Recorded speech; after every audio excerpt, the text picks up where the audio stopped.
What's up guys, it's tokenblackkiddyt, and today we're covering something a bit different than my normal subject matter. So if you watch a lot of underground rap YouTubers, whether it be Glisten, Duty, Rashad Fashir, Save the World, whatever, you'll notice there's a very formulaic pattern to pumping out underground content, to, the subject matter, whatever. So typically how it goes is there's a trending topic, like say for example, the destroy lonely allegations, right?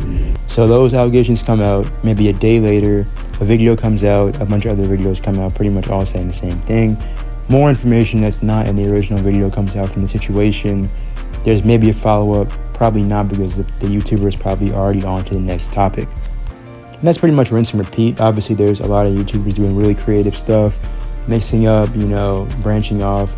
But a lot of it is just big YouTubers and then the smaller YouTubers that kind of copy, kind of take, whatever. So like a few days ago, the aforementioned YouTuber Glisten pretty much said that they're done with underground content for now. They're branching off, pretty much F the underground is what they said. And this reminded me of what one of my favorite YouTubers said, UVXCX, who pretty much cultivated his fan base on underground content. He said that he doesn't enjoy it. It's boring, you get burned out.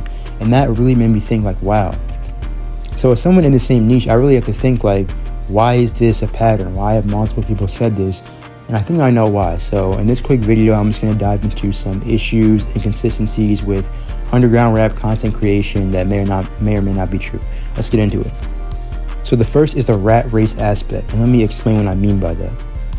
Essentially, the way you get views in this sphere is to cover something that people want to hear. You cover the next big thing. Netspin sucks. Ian is taking off. Laserdym did something. You get the point. If you make enough of those videos, eventually you should be able to cultivate an audience who watches you for the content, yes, but also for you because, you might have a little quirk in your video. They like your personality, whatever. The problem is so many underground YouTubers are stuck in that first stage. They're just pumping and pumping and pumping out content on honestly dragged out, boring, not entertaining subjects that we've already heard. I cannot tell you guys how many times I've seen a recommended channel who makes underground rap content. I'm like, okay, let's see what their most popular video is. The rise of Netspin, why everybody is changing it. Like, we've already heard all, and it isn't just Netspin. Probably the most common one is like the downfall of opium. Opium is cooked. You get the point. It just gets, oh my God, it's like a hamster running on a wheel. And I'm saying all this, however, if you're a small channel and like you honestly want to cultivate a fan base, you honestly want to branch out, either do streaming down the line, build a community, what else are you going to do? You have to cover things people want to hear.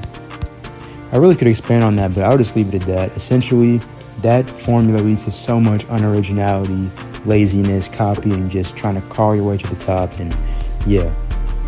The other main thing is I feel like this niche of content kind of leads to many creators having like identity crises almost. So exploring that, let's say in theory you have a moderate sized channel, you're monetized, you post like 3 or 4 times a week. You posted the downfall of Osama's son, how everybody's switching on Netspin.